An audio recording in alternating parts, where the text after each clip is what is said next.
Okay, so hi everybody. It's about time to start. So I suggest we start on time at 4. The chair for the second day is Fabio Cerina. And Hi. if I remember correctly, Rachel is the first presenter, right? Yeah. So Yeah. okay, Fabio, floor is yours, and Rachel, you can put your slides on. Okay, let me see. Okay. You have to allow me. It's Okay, still disabled. let me see. Okay, so very briefly, let me present the session. So we're gonna have try three now, papers. Rachel. Is it okay?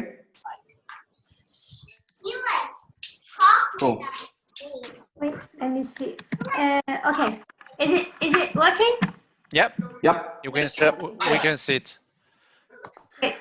Okay, so we're gonna have three papers today. The first is by Rachel, multi-sector perspective on wage stagnation. Rachel Ngai from LSE. And this is a paper joined with Orun Seving from Central Bank of Turkey. So Rachel, you have 45 minutes, and then I will allow for discussion. But of course, I think we keep the same format as yesterday, so we will allow for questions from the floor during the presentation if it's okay for you. Then, of course, if there are too many questions, I will give you some more minutes to finish. So 5 minutes before the presentation ends, And right, you will and signal 5 minutes Rachel. before the presentation, I will tell you. Okay. Thank you very much. Yeah, for having this conference, I think it's still good to keep things going.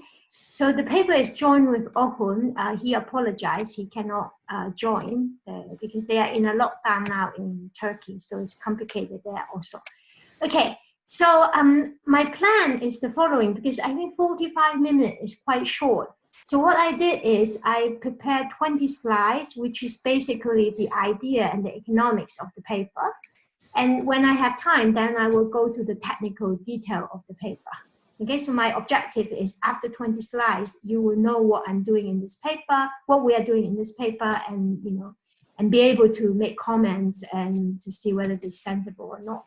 So the paper is really motivated by the stagnation in the low-skill wage. So here's the real wages for the non-college worker in the US. Other people has documented this fact for other countries, in Germany and in UK, for example. So what you see is the low-skill wage since the 1980s has grown by very little, about 20% over 30 years. So the growth rate is about 0.5 to 0.6% annual rate, very low. Now this picture looks stark when you think about, so what did the aggregate productivity doing? If there's no productivity growth, then it's natural that wage doesn't grow. So when you put this against the aggregate productivity, then this becomes even more important question. So the blue line is the average productivity, labor productivity growth. So there is a huge divergence happening between productivity and low skill wage. And because this non-college worker represent about 2/3 of the total hours worked, so this has been also captured in the wage productivity divergence, which is the black line here. The black line is the average wage. So there's a literature that talk about the divergence between the blue line and the black line. And what I want to emphasize is the reason the average wage is diverging from the productivity mainly is because low skill wage is stagnating. Okay, so that is the motivation for the paper. So if you look at it, some of you will say, oh, could it be because there's a composition change? Maybe the low skill labor market, there's composition change in the low skill labor market. So what we did here on the right-hand side is to adjust for composition, such as age, gender, occupation, and race. So when you adjust for the composition, you see the same picture emerge. So in other words, this kind of stagnation is not because there are more women joining the low skill market or low wage people joining the low skill market. It's a genuine phenomenon. Okay, there's a stagnation in the low skill wage and it's lagging behind the productivity. So, sorry, yes. so this is sorry, I have a question. So this is a wage, not the labor cost, right? Because wage, you do have actually a pretty large increase in the ratio of labor cost to wages. You mean non-wage payment? Yeah, non-wage payment, like Yes. healthcare benefits. So this picture here, these are BLS data. So it actually includes non-wage payment. Oh, it does. Okay. Yeah.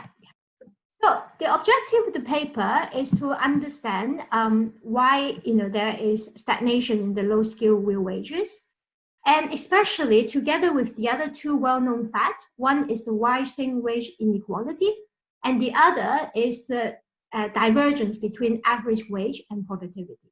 So we want to understand these three things together. Now, these things are obviously interrelated, but as I go on to the presentation, you will see that one does not necessarily imply the other. I can give you a situation that is rising wage inequality, but there's no stagnation. I can also give you a situation there's stagnation, but there's no change in wage inequality. Okay, so it will become clear later on. So what do we think are the, what we have contributed in a way that we think is the contribution is to say that we kind of offer evidence to show you that it's quite important to look at this phenomenon in a multi-sector model.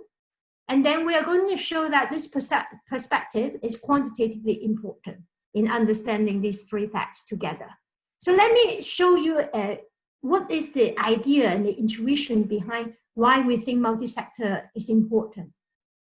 So one thing that immediately comes to mind when we say, oh, wage is stagnant, is to say, oh, it must be that the marginal product is not growing. So that is very natural when we think about real wages is marginal product. But the point is that if you only have an aggregate production function, then you're going to have some misleading answer in terms of thinking the relationship between marginal product and real wages.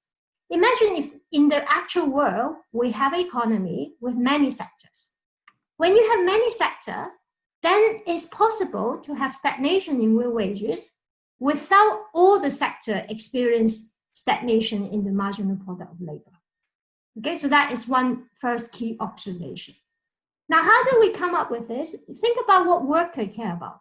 Workers care about real wages. Sometimes we call it consumption wage, because when you compute real wages, you take the nominal wage and deflate it by aggregate consumption price index, because that sort of measure what worker can consume. So that's what workers care about. But what is marginal product of labor? Now, if you think production, marginal product of labor, if you think of a firm's maximization problem, they are equating the value of marginal product of labor to the nominal wage. So marginal product of labor is really the nominal wage deflated by the output price of that particular production. So if you're in a multi-sector model, then marginal product is really related to what sometimes people call product wage, which is the nominal wage deflated by the sectorial value added price. So they both have nominal wage in it, but workers care about the deflation using the aggregate consumption price index. But for productivity, what you should deflate is the sectorial value added price. Okay? And what do these numbers look like? So here's a picture. On the left-hand side, okay, so what we did is we take the one-digit industry. We look at the the nominal wage in all these industry. So the first picture, can you see my hand moving here? Yep. So on the first picture, you see that on the y-axis is the low-skilled real wages. So these are nominal wage deflated by aggregate consumption price index. So which is PCE here, okay, price of so standard way people compute real wages. On the x-axis is what I call the product wage, which is taking the low-skilled nominal wage deflated by the industry price. So what came out striking is the following. The nominal wage deflated by a common deflator has very little variation compared to the product wage. The product wage growth vary from minus 0.1% to more than 2% per year, whereas the real wage growth is varying between 0 to 1%. Okay, So this is interesting, but it's also intuitive, because if workers care about real wages, they will search across sector to equate the real wages. So that's why the real wages trend should be very similar across sector. Worker doesn't care about marginal product of labor. If I work in a manufacturing firm, I'm a worker with some car manufacturing. Now, you know, I have my real wages there. Now I go to hospital and become a cleaner. If they offer me similar real wages, I will go. But my marginal product of labor as a cleaner in the hospital could be actually lower than if I am working as a car manufacturing. But I don't care. I only care about real wages. Okay, so that is the first stylized fact that jump out. So then you say, but how could this contribute to the low skill wage stagnation? So we're saying that, look, you have this product wage, which is a proxy for marginal product of labor. They grow at different rate across sector. If for some reason, workers tend to move from fast growing marginal product labor sector to the slow growing one, then you have the stagnation in the aggregate marginal product of labor. And this intuition is confirmed by the right-hand side. So on the right-hand side, you see the same x-axis, but now plot against the hour share, the shares of low skill hours. So what you see over these 3 decades, workers' hour share is increasing in the sector that has slow growing marginal product of labor and decreasing in sector with fast growing marginal product of labor. Okay, so this is telling you that there's some reallocation happening, and that gives you aggregate marginal product of labor for low skill worker very stagnant. Yeah. One quick question. So what are these sectors in the on the so left? These are the sectors. I will come, because the presentation is short, basically, these are the 1-digit sectors. For example, you will have health, education, manufacturing, you know, this usual 1-digit sector. Okay? You can add, the paper is online, you can check the table. Okay? All right, so that is basically what I have said there. The left-hand side show you very similar trend in the sectorial real wages, but there's very different trend in the sectorial marginal product labor. And there's a reallocation of low skill worker from sector with fast growing MPL to the slow growing MPL. And that's why the aggregate MPL looks stagnant.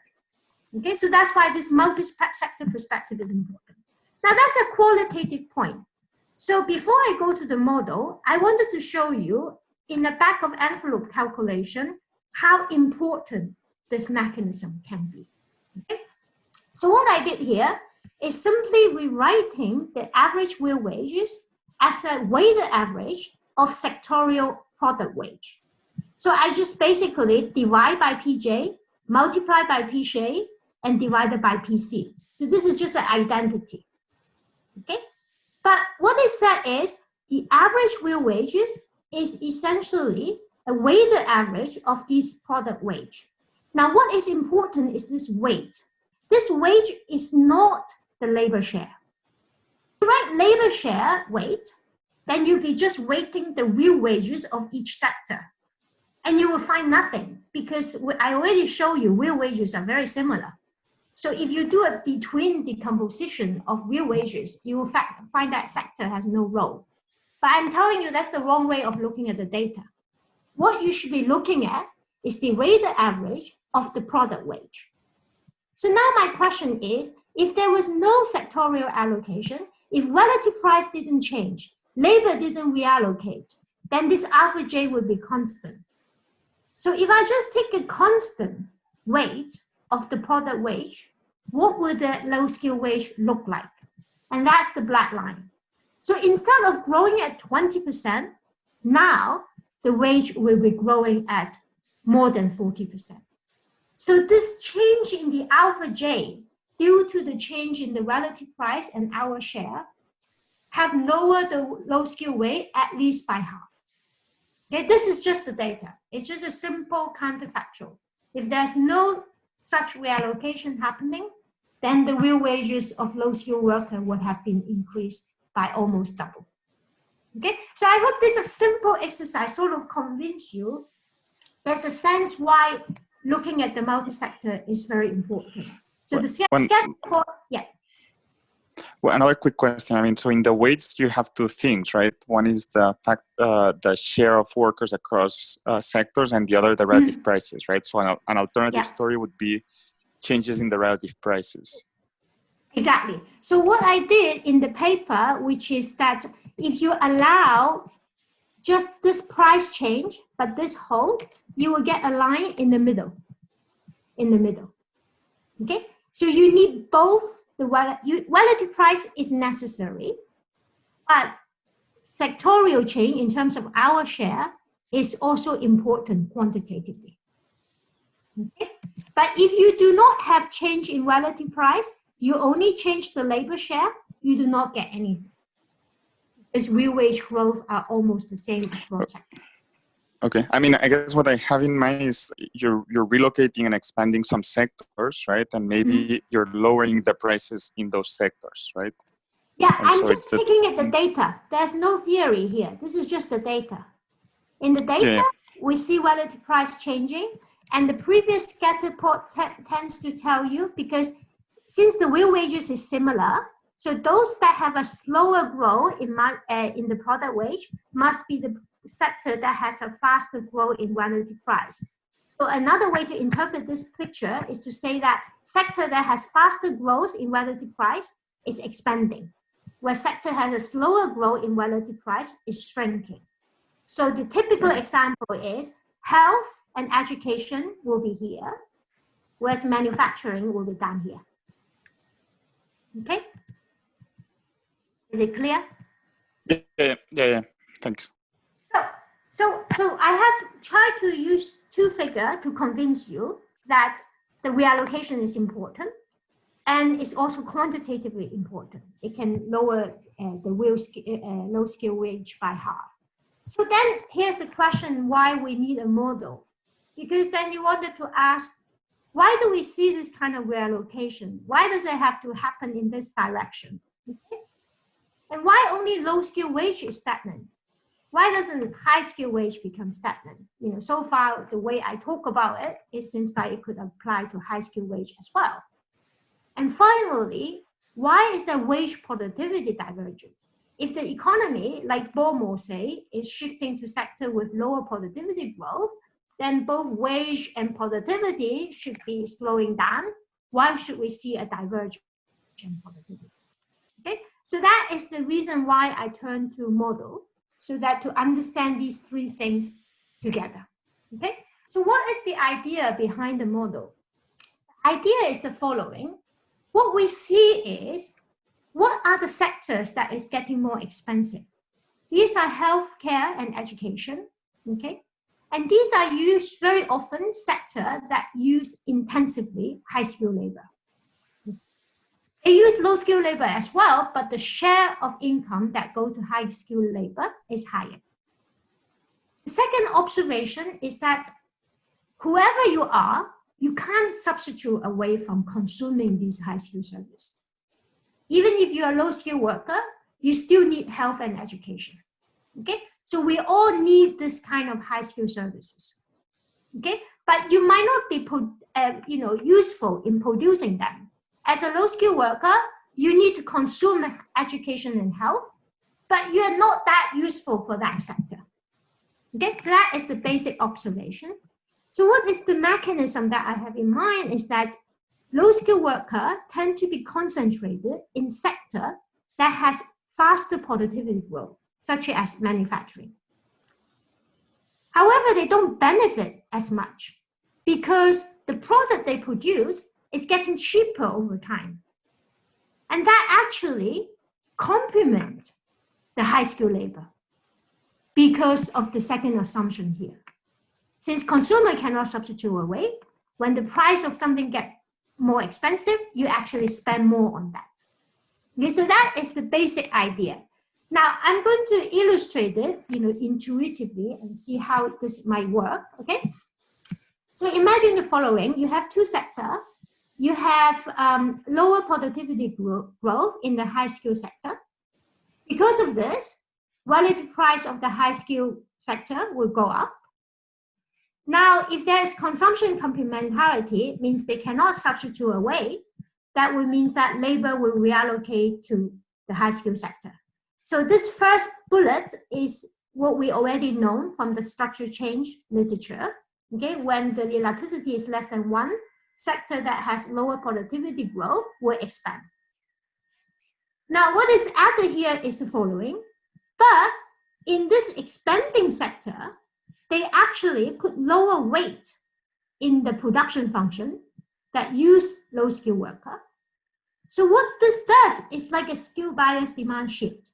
It actually increases wage inequality. Because of this increasing wage inequality, you will get a divergence in the low skill wage and productivity. So that gives you the 2 facts of the 3 we talk about. The third one is what we see in that scatter plot. The increase in the relative price of the high skill sector implies that given nominal wage grow at the same rate, so if one sector has faster growth in relative price, then nominal wage divided by price must be growing slower in the high skill sector. But worker is reallocating into the high skill sector. So that tells you that the aggregate marginal product labor for the low skill worker will be stagnant. And that gives you the low skill wage stagnation. So that's how the basic model works. So the full model, did I jump? Oh, yeah, no, sorry. Okay, so that is the basic model, okay? And then we say, okay, how do I quantify this? Okay, so the way to quantify it is that I actually need some other factor that is happening, okay? Just what I mentioned in this simple model is not enough, because you can go to a simple identity which tell you total value added of the economy is equal to total factor payment, the national account. So by using this simple identity, you can realize it's not just wage inequality that will give you the divergence. There are 2 other factors.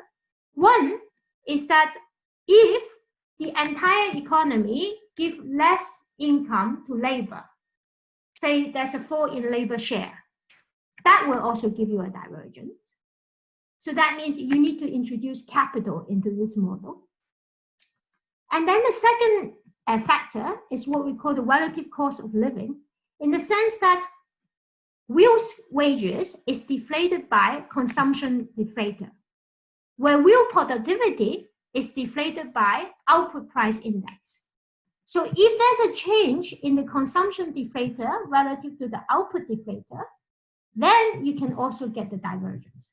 Okay, so in the full model, what I did is to introduce capital so that I will also get these 2 factors, which is the change in the aggregate labor income share and the relative cost of living. Okay, so in the basic model, they were not there because basic model is just a simple 2 sector with 2 type of worker. Here, I will introduce the capital. So in the full model, when I carry to the calibration exercise, I have a full model that allows for capital and also allow for capital skill complementarity. Okay, and I will show you some table at the end how that strengthens the effect. So what you will see now, in addition to that between sector skill bias demand shift I told you earlier on from this slide here, this between sector reallocation, there's also a within sector skill bias demand shift due to the capital skill complementarity. Now this is not new, like Crusoe paper has, when they look at wage inequality, they have talked about the importance of capital skill complementarity. Okay, so with the capital, then the full model can predict a rise in the relative cost of living, and it can also predict changes in the labor income share.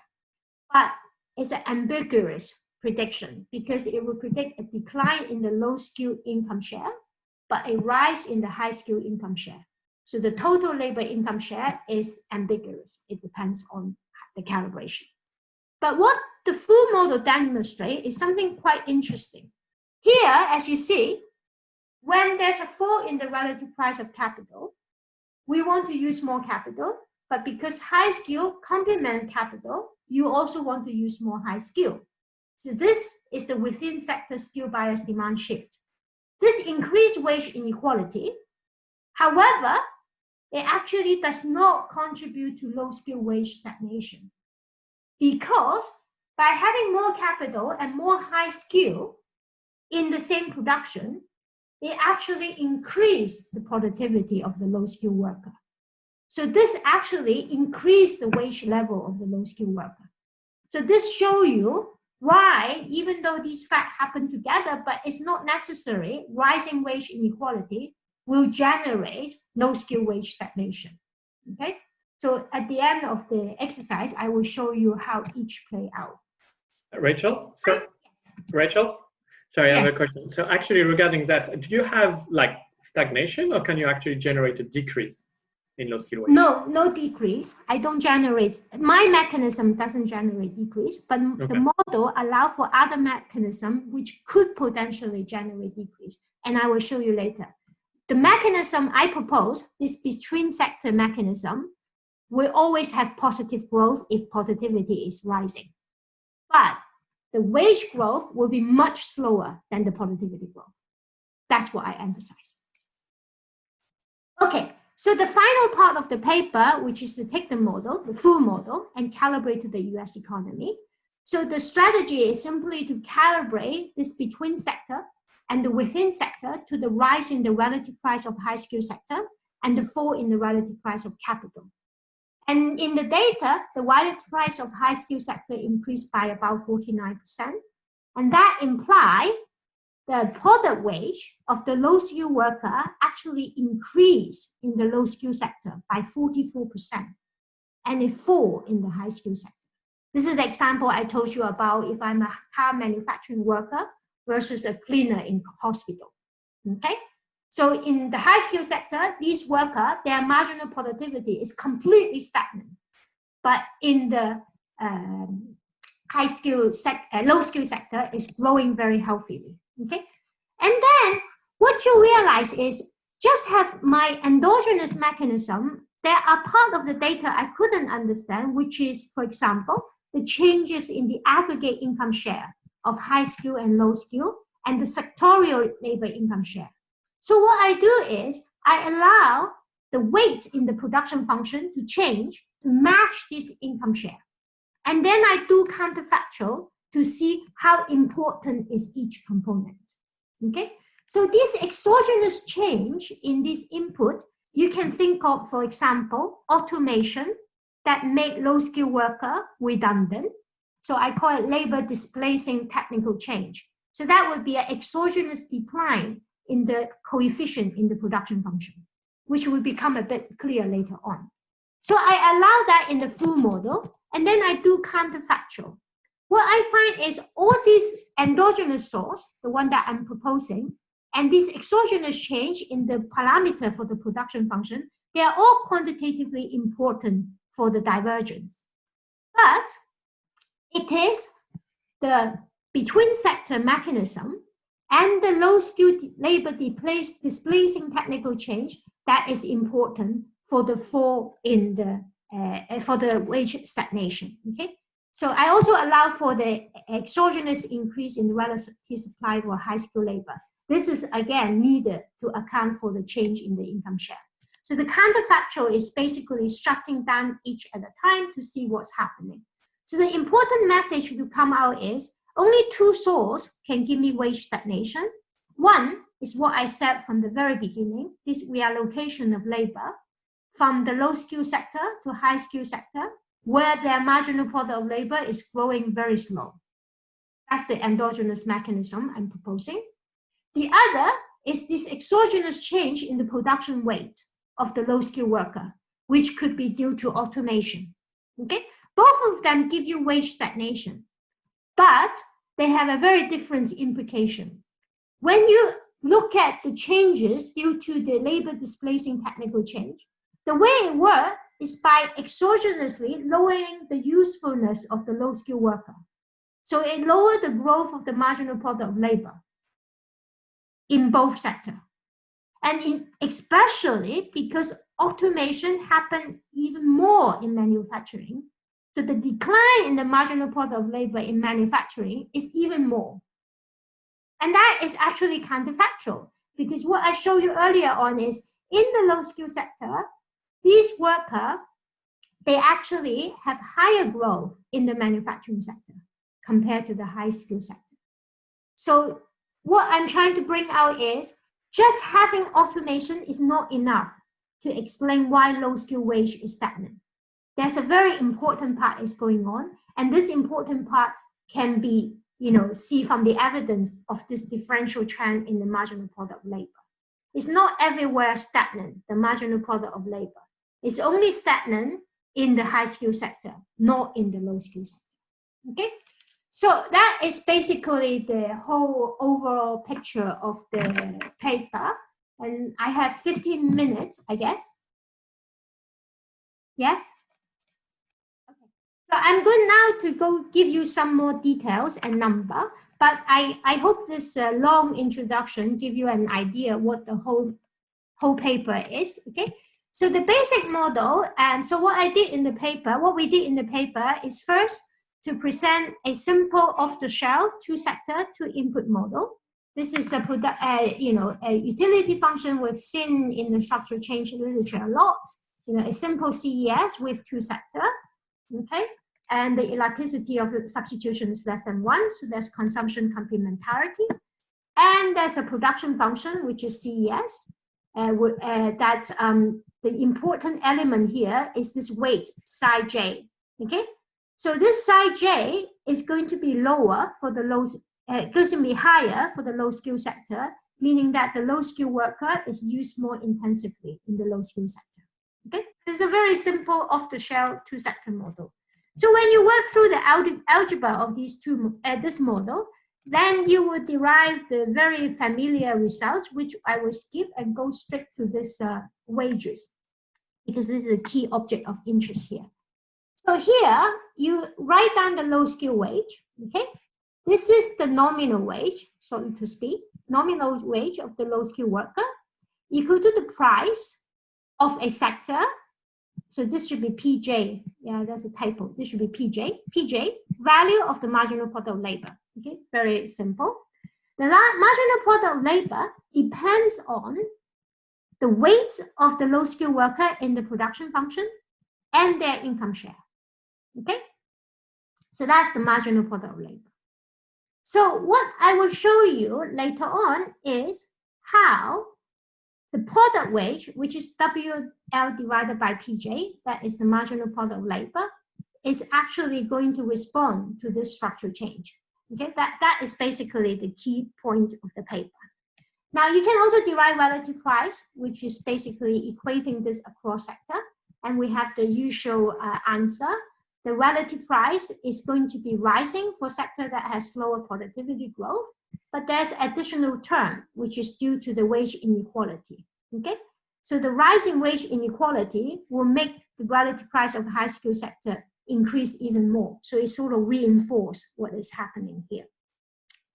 So this simple 2x2 model, you can solve it and reduce to two equations, a demand equation, a supply equation, and then you can solve, the equilibrium object will be the two equilibrium object will be the relative wage and the labor share. Okay, so wage and labor share, we'll have to solve these two equations. So the key things that is happening is basically if low skill sector has a faster productivity growth, okay, that's what we started with. Low skill worker are concentrated in sector with faster productivity growth. Then this term is going to go up, okay? A hat LH is going to go up. When this go up, the relative expenditure on the high skill sector will go up. And that will shift the demand curve up. And that is what I mean by it generate a skill bias demand shift. It essentially increases the demand for high skill worker.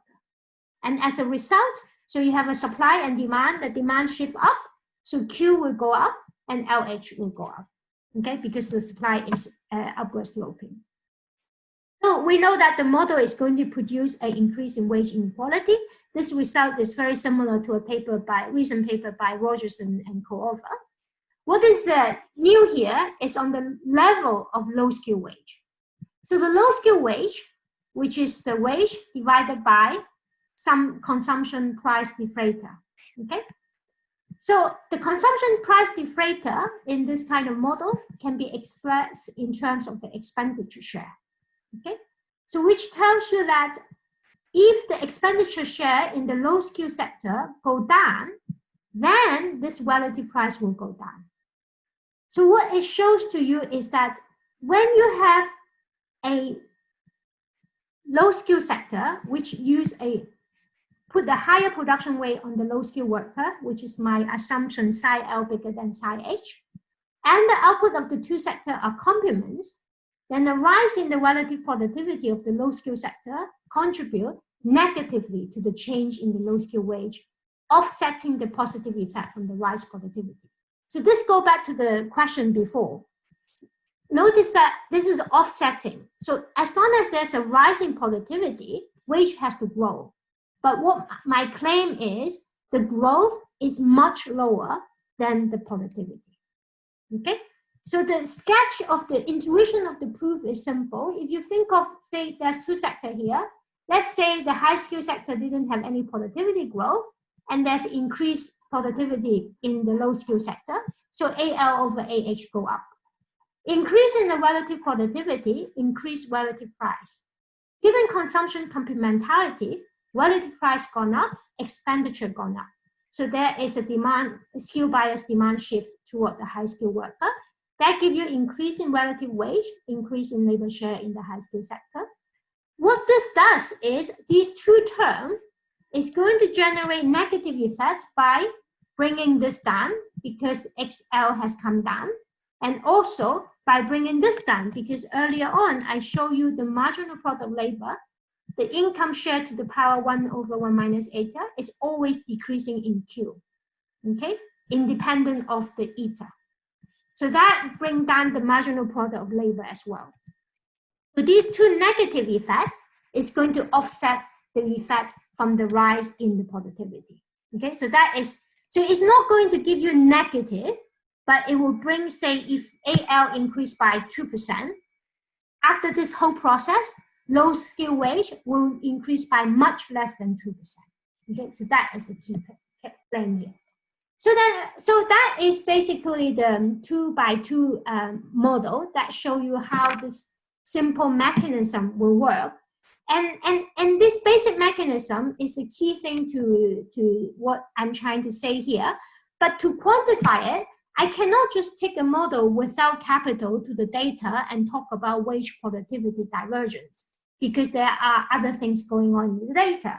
So specifically, if you look at this accounting identity, so you will have the total labor income. So beta, this is the total value added in the economy. So by definition, beta is the aggregate labor income share. This has to equal to the sum of wage payment. So that implies you can derive a simple relationship between the divergence of the labor productivity and the low skill wage. It will have three factors here. One factor is that they might use different price deflator. So if the relative price of consumption increase relative to output, then of course there will be a divergence. Second, it could be due to the wage inequality. And third, it could be the labor share. So that's what I mentioned in the introduction. So in the basic model, labor share is 1, so you don't have this factor. And PCP over PY is 1 as well, because all the output are consumed. So in the basic model, without capital, I will only have wage inequality. Okay? So that's why I bring in capital so that I have all three factors to do the accounting exercise. Okay? So to summarize, you can get in the whole economy, this identity just tell you that we see a divergence of low skill wage from the average productivity because there is an increase in the relative cost of living, because there's a rising wage inequality, and because there is a falling income share. In other words, low skill wage can be very stagnant even if we see positive productivity growth, because these three has a negative effect on the low skill wage. So that is the idea why I bother introduce capital, because if I want to quantify the mechanism, I need to have all these things in. So the way I do it, Rachel, can I ask? So, so different workers, low skilled and high skilled, do they have different consumption bundles then? so this is a homothetic utility, so they have the same expenditure share. Okay, on the two goods. Okay. Yeah, it's a homothetic utility. Yeah. But it's already giving, you know, okay. So the way I introduce capital is really like what Crusoe they have for the aggregate production function. So I have a nested production function now. So instead of having just low skill and high skill worker, now high skill worker is complemented by the capital. Okay, so this is the new term, the G term. That's a capital skill complementarity. Okay. And then the household optimization is the same as before. Labor market is the same as before. The new thing is the capital market. So I take a shortcut to do this capital here. I want to keep the model simple. So instead of having a dynamic model, I keep the static model.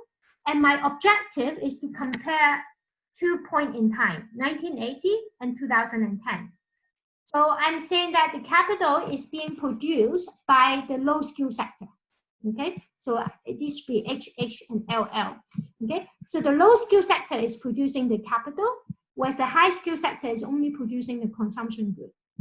And I introduce parameter phi here. So this phi can be saying that if I sacrifice 1 unit of low skill good, I will get 1/5 unit of capital good. So phi would be like the relative price of capital. This gives me the flexibility to account for this investment-specific technical change, which would be like a 4 in 5.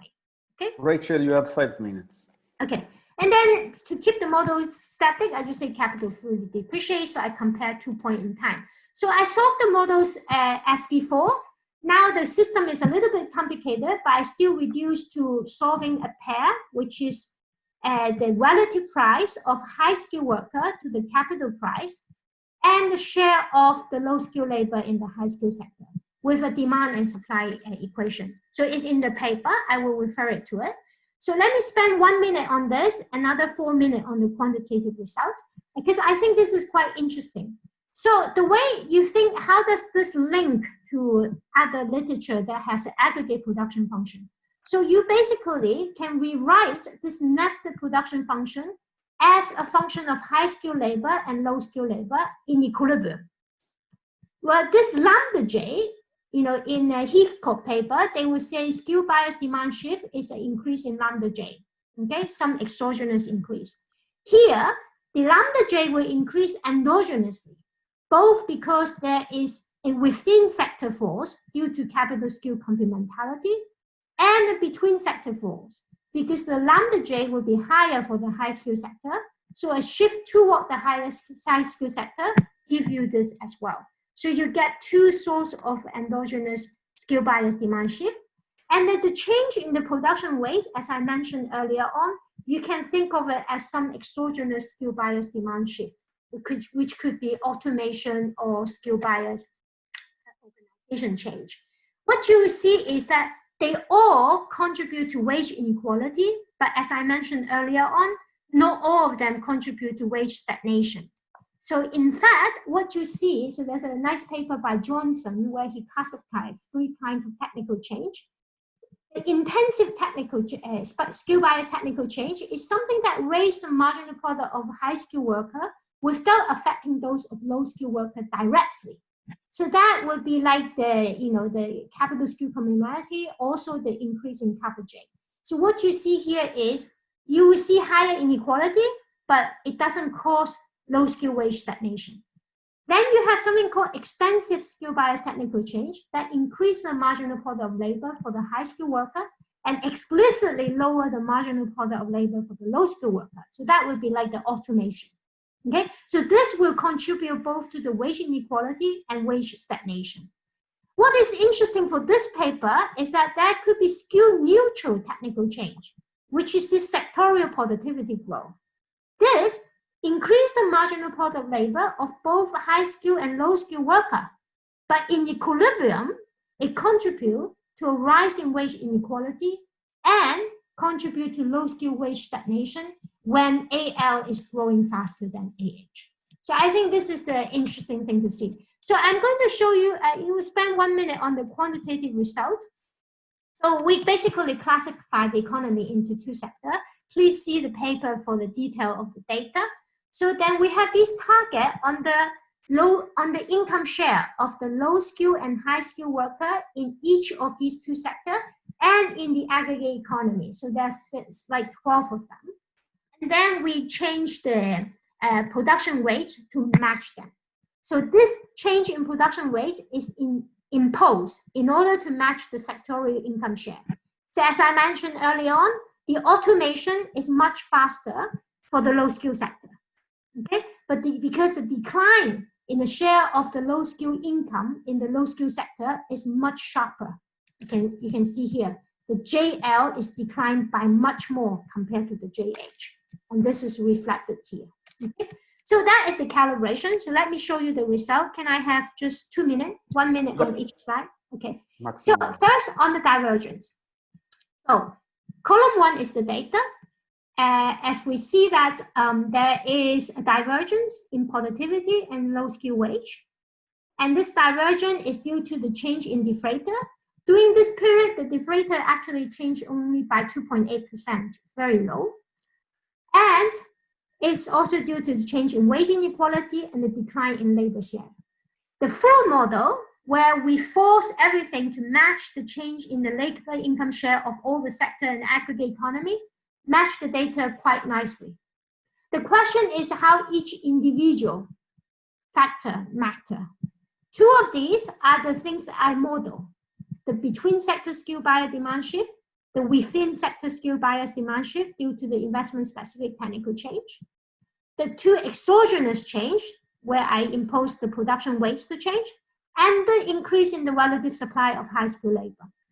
What you see is all these 4 sources of skill bias demand shift is important for the divergence and the wage inequality.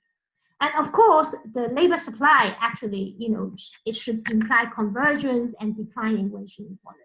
So the conclusion from this slide is they are all important for the divergence and wage inequality. The question is, how do they do in terms of wage stagnation?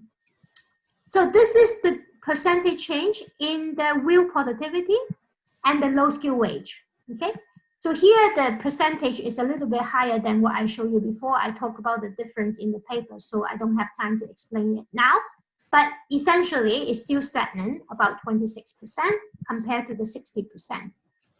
And in the data, as I mentioned, the marginal product of labor actually increased quite a lot in the low skill sector versus the high skill sector. The full model captured this very well. We calibrate to match this. The other are predicted. Okay. The question is, how does these 4 things contribute to the low skill wage stagnation? As I mentioned earlier on, by having more capital around, cheaper capital, it increased wage inequality, but it actually do not cause wage stagnation. Look at the wage growth, very fast. Similarly, for these other organization change. All 4 contribute to wage inequality, but only the between sector and the automation will give you a wage stagnation. Okay, they both drive the wage growth to below 20%. But they work differently. The mechanism I'm proposing is working through the rise in the relative price of high skill sector. So it gives you the differential trend we observe in the data in terms of the marginal product labor. But the automation that is implied by the data will tell you that the marginal product of labor should be stagnant in both sectors. If anything, more stagnant in the low skill sector. And that is a little bit contrast to the data. I'm not saying this is not important for low skill wage stagnation. It is important, but I'm just saying that the proposed mechanism is necessary as well. Without this, you will not be able to get the differential trend. Okay, so you need that as well. All right, so that is basically, let me just summarize. So So we have proposed some new findings. In the sense, when we look at the low skill wage and productivity divergence, 10% of the divergence is due to the rising relative cost of living, 70% is the growing wage inequality, and 20% is the falling aggregate labor share. And sectorial reallocation is important for the low skill wage stagnation because we see in the data there is a striking differential trend in the marginal product of low skill labor across these two sectors. And what we did is to show you in a simple two-sector model, you can simultaneously account for the rising wage inequality, low skill wage stagnation, and the divergence.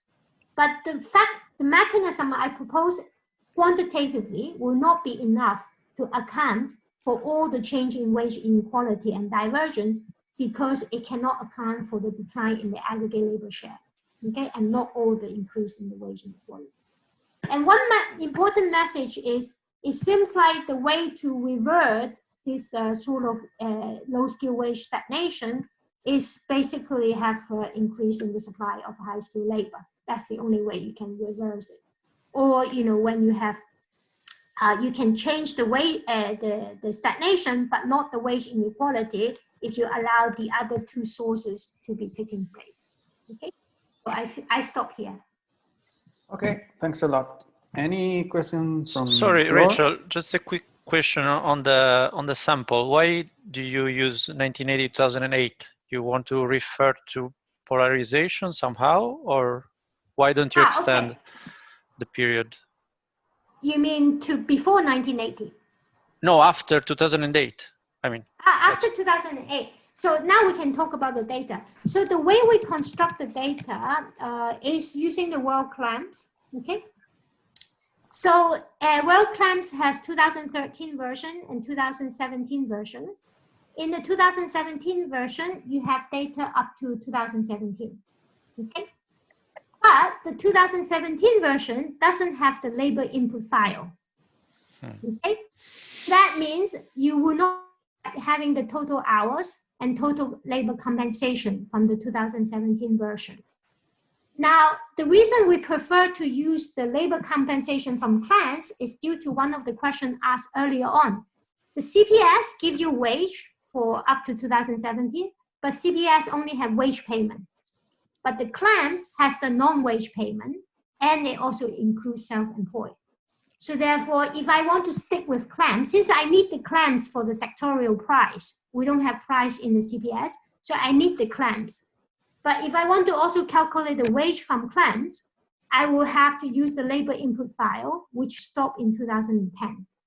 We tried to extend it ourselves by mapping the industry, and it was a big nightmare. We talked to Jorgensen's co-author, Min Ho, and also Akosh. The mapping between 2013 and 2017 can be quite a nightmare. So we don't want to risk having incorrect information because of the mapping. So that's why we stopped in 2010. Now, so why do I write 2008? It's because I use 5-year average. So I don't do any detrending or anything. So I just take the 5-year average. So if I only use CPS wages, I could go to 2017. In fact, I did that before. The result is similar. You know, the main message I have that you need the between sector forces to give you the differential trend, and the low skill wage stagnation is still there. But it's just that when you write up the paper, you need to convince the audience. This is how the wage, I think, should be consistent with the whole model. Because we need plans for capital income share, and because we want the whole economy to talk about productivity divergence. In the motivation graph, I only use the CPS data for the wage, which is another thing that I mentioned earlier on, why this number look a little bit different than what you see earlier on. Because in the motivation part, I'm only looking at wage. I wanted to see in the data why low skill wage was stagnant. So I just look at CPS wage. But when I wanted to talk about, when I want to use this accounting identity, which I equate value added to the whole total factor payment, then I wanted to use the clamps data, which include both wage and non-wage payment, and it has the full accounting system. Okay, thanks. Long answer, but it also answers some of the Thank you. questions about the data. Yeah. Okay, Any other question? Please, yeah, David. I have just some detailed questions. So the elasticities of the Crossell type production function, where did you just took them from the paper? Or Yeah, I just took it from them. I did Okay. some sensitivity analysis with respect to this.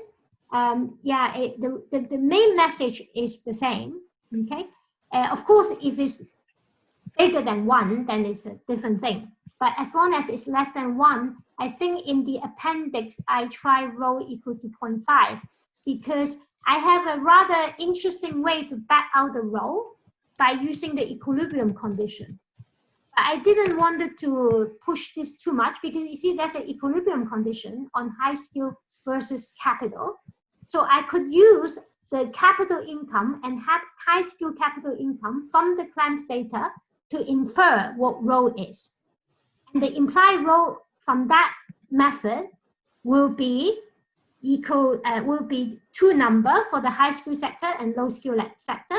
And I take the average, which is about 0.5. I didn't want to use that because it's in the baseline, you know, I thought a long time, should I use my number? But then usually in the baseline, people take some paper that is sort of well established. And then, so I did sensitivity analysis with respect to the 3 number. So rho is the Crossell one. The epsilon is quite a tricky one because epsilon in the structure transformation literature, as we've seen yesterday, we've seen, I think in Marty's paper, he got something 0.34 or like 0.4. Yeah, something like that, 0.4. And then in the Rogerson paper, they find 0 because they look at agriculture manufacturing services. In my own paper with Chris, where we compare to some older literature because epsilon is also the price elasticity of services. So some older literature will give you 0 to 0.3, but here it's only high skill services. So it's not the whole of services. So I experiment in the appendix when epsilon equal to 0.5, what happened. So the mechanism will be weakened a little bit, but the message is still the same. You need this mechanism to get the differential trend in the marginal product labor. So the automation is not enough. So Rachel, I wanted to ask something similar to David. So for the ETA, so I guess there's no a priori reason to assume that it's the same across sectors, no? So for example, Reshef has a paper. So so in the paper that I presented yesterday, when we estimated this by sectors, so it turns out that it is, you know, like I guess sectors that are more high skill intensive have a lower ETA in general. Well, at least when we estimate it.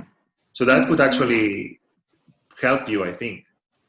Well, interestingly, you see, when I was showing this proof, I cannot make a quantitative point, but I'm just, because I didn't try different ETA. I just tried a different common ETA. I see. A different ETA. But what I try to show here, you see, what I need to get the stagnation is this thing increase. Now, JJ itself has eta here, so it's 1 minus eta to the power 1 over 1 minus eta. So what I need is this JJ to the power 1 minus eta to be decreasing. And that is true for any value of eta. Mm-hmm. So from that perspective, it's not clear to me qualitatively if there is a significant role played by eta. But quantitatively, I don't have an answer if I allow it to be different, what will happen, because I didn't try that. Mm-hmm. I could try to see, I think it will make the, I didn't think about it, so I shouldn't conjecture. Yeah. But here, the important thing is why in this proposition, I didn't have eta in my assumption is because this proposition holds for any value of eta. Yeah. Okay, guys, I think there were other questions, but there is no time left, unfortunately. So I would move on. Please feel free to email me question. And the paper is, I think, is on my webpage now. I managed to put it up yesterday. And I also think Alessio has a paper, but it's on my webpage. So please feel free to email me. It's very new. We presented it in some work in progress before, but this version is the first time I put on my webpage. So comments welcome. Thank you.